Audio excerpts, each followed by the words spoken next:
Análisis vertical de los estados financieros. El análisis vertical consiste en determinar el peso proporcional, o sea, el peso porcentual de cada cuenta dentro del estado financiero analizado. Esto permite determinar la composición y la estructura de los estados financieros. El análisis vertical es de gran importancia, especialmente a la hora de establecer si una empresa tiene una distribución de sus activos equitativa y de acuerdo con las necesidades financieras y operativas.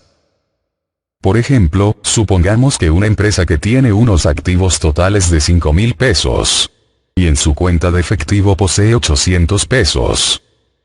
Esto quiere decir que el 16% de sus activos está representado en efectivo. Este dato puede servir para determinar si la empresa puede tener problemas de liquidez, o también puede significar unas equivocadas o deficientes políticas de manejo del efectivo. ¿Cómo se hace el análisis vertical?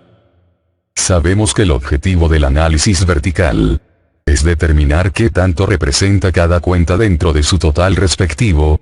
Por ejemplo, qué porcentaje representa cada cuenta del activo dentro del total del activo. Para obtener estos datos, primero, se debe dividir la cuenta que se quiere determinar entre su total respectivo. Y luego se procede a multiplicar el resultado por 100. Por ejemplo, si el total del activo es de 200 y el inventario es de 20, entonces tenemos que dividir 20 entre 200 y multiplicar por 100, lo cual da 10%. Es decir, que el inventario representa el 10% del total de los activos.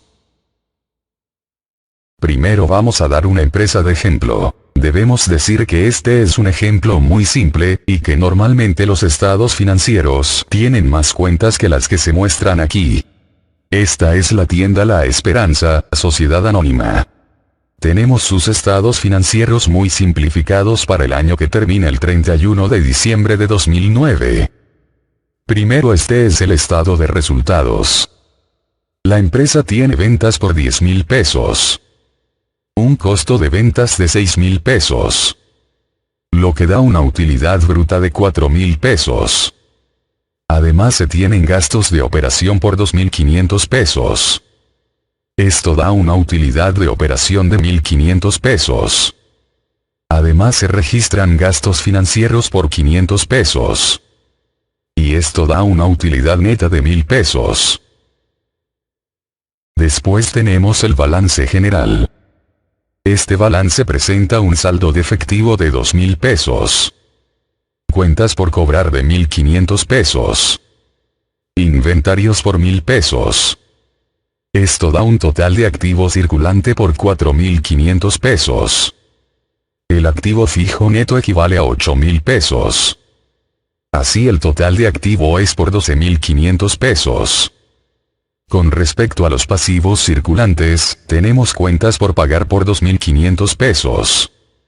Por ser este un ejemplo simplificado, se supondrá que solo tiene este pasivo circulante. Luego pasivo a largo plazo por 7.500 pesos. Lo que da un total de pasivos por 10.000 pesos. El patrimonio es por 2.500 pesos. Por lo que el total de pasivos y patrimonio es de 12.500 pesos. Para efectos de este ejemplo, iniciaremos con el balance general. Entonces empezaremos a calcular en una columna a la derecha los diferentes porcentajes que representa cada cuenta con relación a su total. Empezamos con el efectivo. Vemos que el saldo de efectivo es de 2.000 pesos, entonces dividimos 2.000 entre el total de activo, que es de 12.500 pesos. Luego se multiplica por 100. Y se obtiene un 16%. Es decir, el efectivo que posee la empresa a esa fecha representa un 16% de los activos totales que la empresa posee. Luego hacemos lo mismo con el saldo de cuentas por cobrar. Dividimos 1.500 entre 12.500. Y multiplicamos por 100. Queda 12%. Continuamos con los inventarios. dividimos 1000 entre 12.500 y multiplicamos por 100. Queda 8%. También hacemos lo mismo con el total de activo circulante. Dividimos 4.500 entre 12.500 y multiplicamos por 100. Queda 36%. Del mismo modo con el activo fijo neto. Se divide 8.000 entre 12.500 y se multiplica por 100.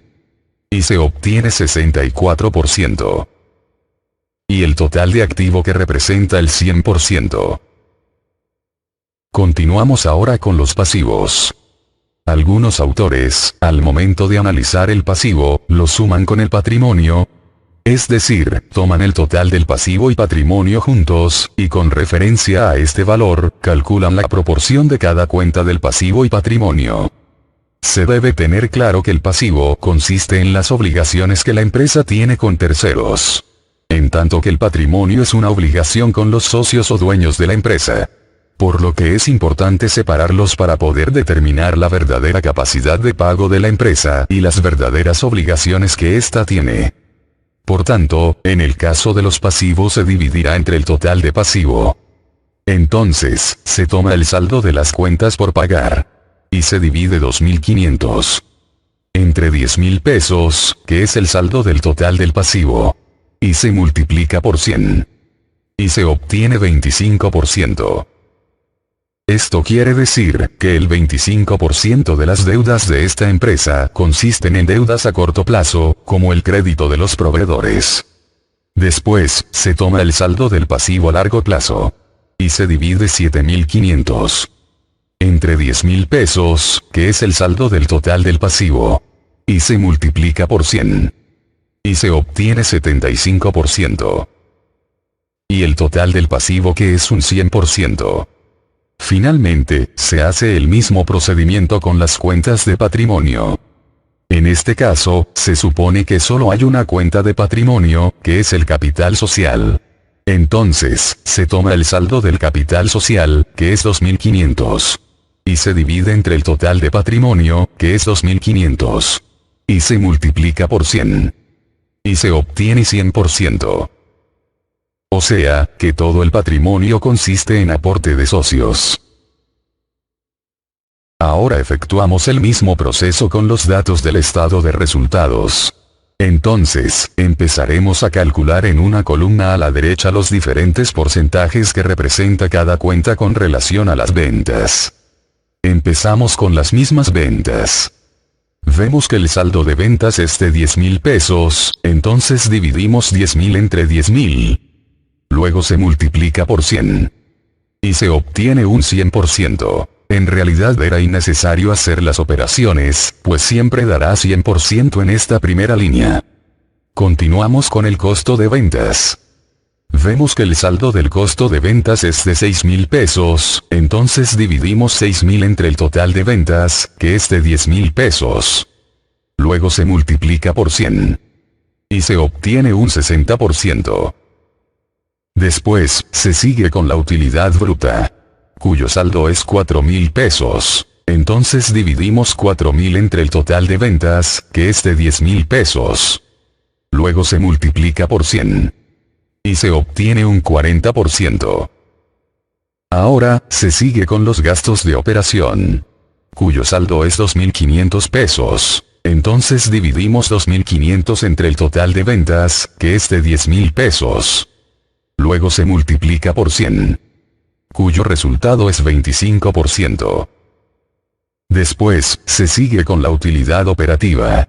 Su saldo es 1.500 pesos. Entonces dividimos 1.500 entre el total de ventas, que es de 10.000 pesos.